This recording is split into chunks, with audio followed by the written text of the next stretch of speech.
Why are reference signals so important in a broadcast facility? Blackburst, tri-level sync, AES, timecode, test patterns and PTP rely on high precision reference sources to provide synchronization throughout the entire broadcast infrastructure. When the GPS reference is lost due to signal blockage, hardware failure or environmental factors, the sync pulse generator, SPG, must rely on its internal oscillator.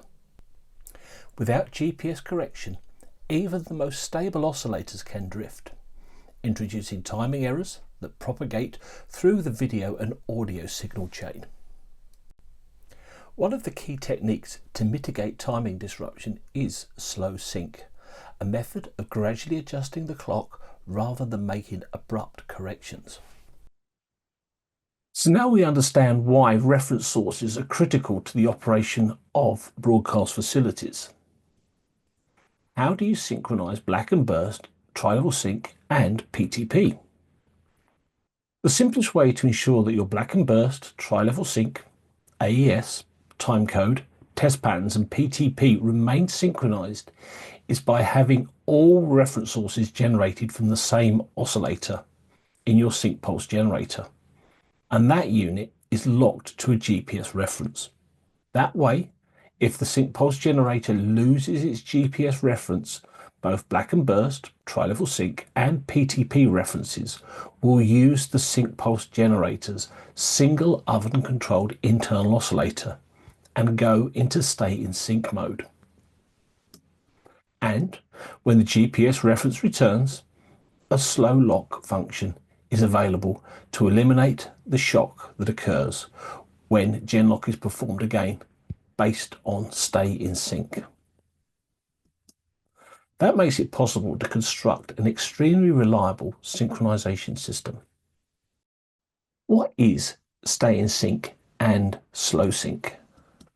If the GPS reference is lost, the leader LT4670 will automatically switch to the single oven controlled internal oscillator and report reference lock condition as stay. As the internal oscillator is both frequency and phase locked to the GPS reference, it will continue to maintain uninterrupted synchronized references. The PTP clock class will change from 6 to 7. What is slow sync? Even the most stable oscillators drift.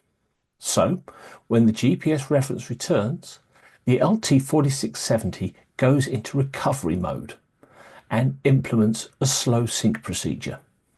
The slow sync recovery operation gradually adjusts the internal oscillator, so it is again frequency and phase locked to GPS, rather than making abrupt corrections, which would result in disruption throughout your entire broadcast infrastructure.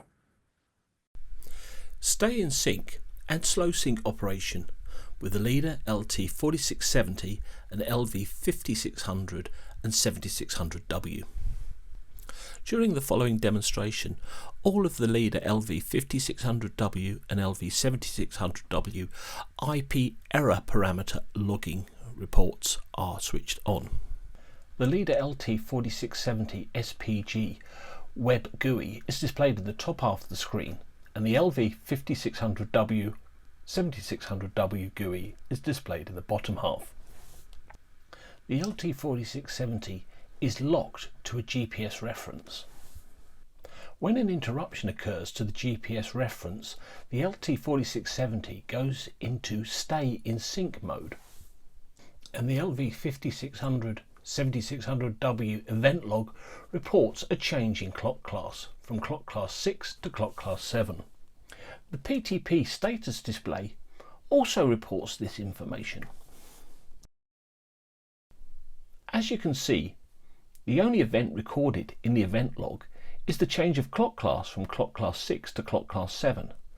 There have been no other reported errors, and there has been no interruption to the service, with all the other parameters operating perfectly, because the LT4670 has remained in stay in sync mode.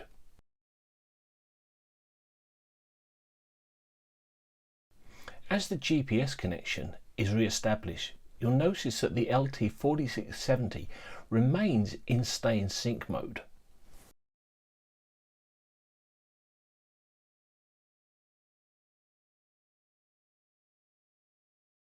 Only when the GPS connection is completely re-established does the LT4670 go into recovery mode and followed by lock, which means it is now frequency and phase locked to the GPS reference again. And the event log and PTP status display show the change in clock class.